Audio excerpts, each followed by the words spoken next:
Fala, meus amigos, estou chegando agora para comentar a derrota que aconteceu há pouco lá em Belo Horizonte do Vasco para o Atlético Mineiro, 2-1.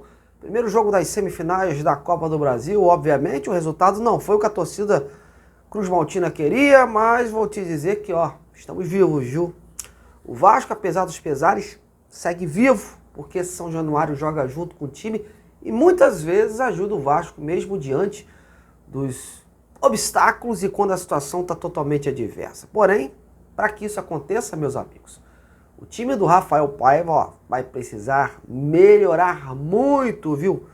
Eu gostei da postura do Vasco do início do jogo, se colocando como um time valente, que buscava a vitória para levar a vantagem para sua casa, mas olha, infelizmente o time deixou muito a desejar após fazer aquele gol, né? Pagou um preço caríssimo por não saber jogar com a vantagem no placar, porque um time com Paulinho, Hulk, Scarpa e outras peças de qualidade não pode jogar como querem. E o Vasco sentou na vantagem, começou a observar o Atlético criar jogadas e foi uma, duas, três, e aí galera, chegou a hora que o gol estava madurinho para sair e saiu com o Arana numa tremenda desatenção do sistema defensivo, né, do Vasco.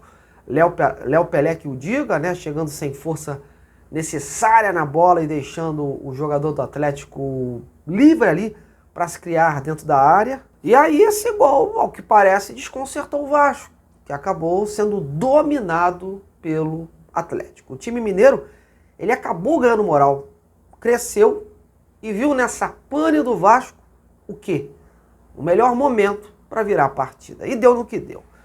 Depois de algumas defesaças lá do Léo Jardim, o gol da virada acabou saindo. E mais uma vez, Léo Pelé deixou a desejar. Chegou atrasado na cabeçada do Paulinho e não conseguiu conter ali o elemento de surpresa, que era o Paulinho. E aí o Atlético acabou dando uma acomodada no jogo, controlando mais as ações, fazendo o tempo passar para ir para a segunda etapa com a vantagem. E conseguiu.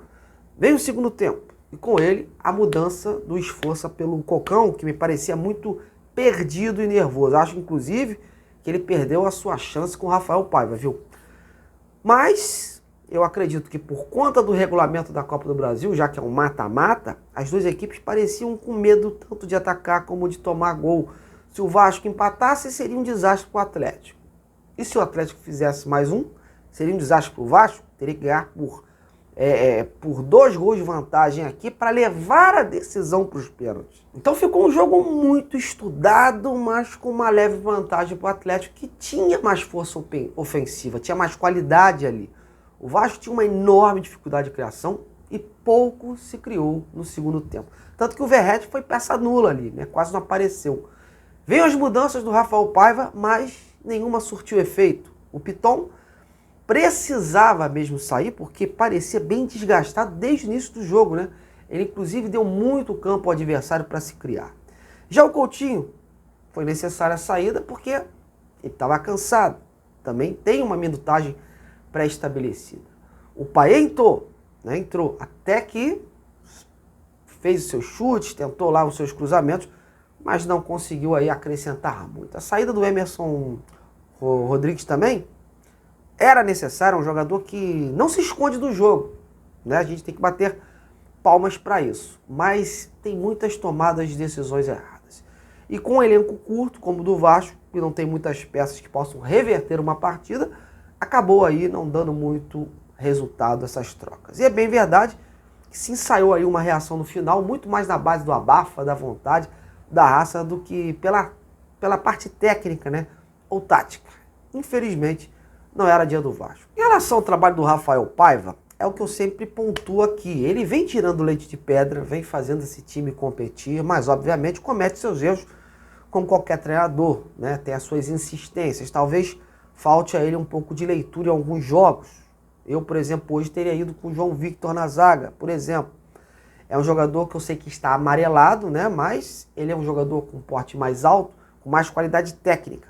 Ele ao lado do Maicon, acredito que daria mais certo. Mas o Paiva optou por escalar o Léo Pelé. Em relação ao ataque, como eu falei, pelo elenco curto optou por substituir o David, colocando ali uma dobradinha na lateral direita, né?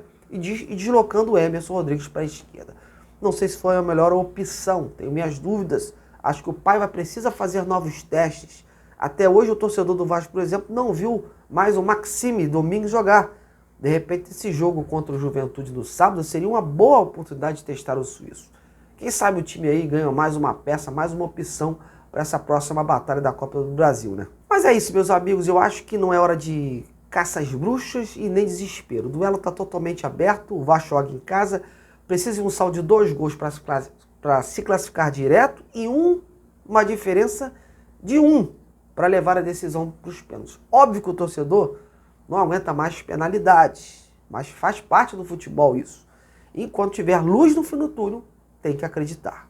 A torcida vai fazer sua festa, vai dar todo o seu apoio, mas o Vasco também precisa voltar a ter um equilíbrio, né? O time está há 5 jogos sem vencer, contando aquele jogo contra o Atlético Paranaense, onde venceu nos pênaltis. Soma empates e derrotas nesse período. E vejo que essa oscilação não pode acontecer neste momento. A equipe precisa ter equilíbrio de manter aí um controle de jogo durante os 2 tempos. Antes só começava a jogar bola quando tomava gol. Hoje fez o gol. Começou a jogar bem, inverteu os papéis, começando a jogar mal e tomando a virada.